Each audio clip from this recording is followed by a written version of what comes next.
DJ Kanchan Raj Hajipur Vaishali.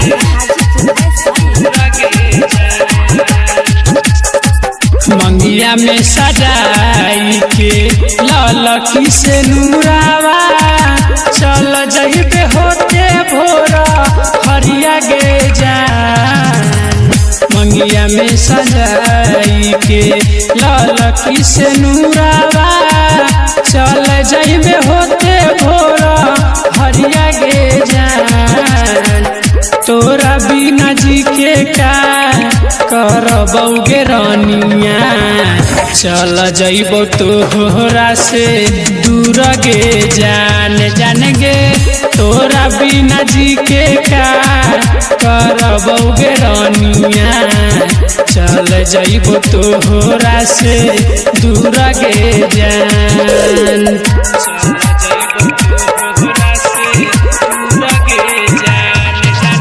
DJ Kanchan Raj Hajipur Vaishali.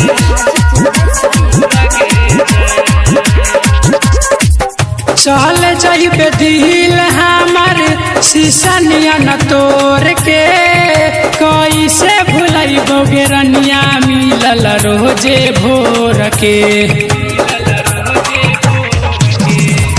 चल जइबे दिल हमार शीशनिया न तोड़ के कैसे भुलैबोगे रनिया मिलल रोजे भोर के। बन के निदर दिल गाई के हरा दिशा जाई के पराया बन गइले गे जान। तोहरा बिना जी के का करबौगे रानिया चल जइबो तोहरा से दूर गे जान जान गे। तोहरा बिना जी के का करबौगे रानिया चल जइबो तोहरा से दूर गे जान।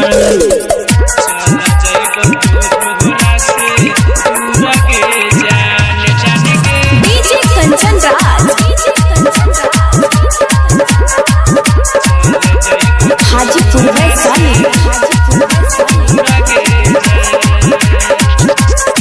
दिल्ली पर दीवाना के दिहले भुलाई जियते जिंदगिया में देले अगिया लगाई। दिल्ली पर दीवाना के दिहले भुलाई जियते जिंदगिया में देले अगिया लगाई। अखिलेश जनबी रवि के संगे बहना गइल साथी सावित्री गे जान। तोहरा बिना जी के का करबौगे रानिया चल जइबो तोहरा से दूर गे जान गे। तोरा बिना जी के का करबौगे रानिया चल जइबो तोहरा से दूर गे जान। मंगिया में सजाई के ललकी से नूरावा चल जइबे होते भोरा हरिया गे जान। तोरा बिना जी के का करबौगे रानिया चल जइबो तोहरा से दूर गे जान जान गे। तोरा बिना जी के का करबौगे रानिया चल जइबो तोहरा से दूर गे जान।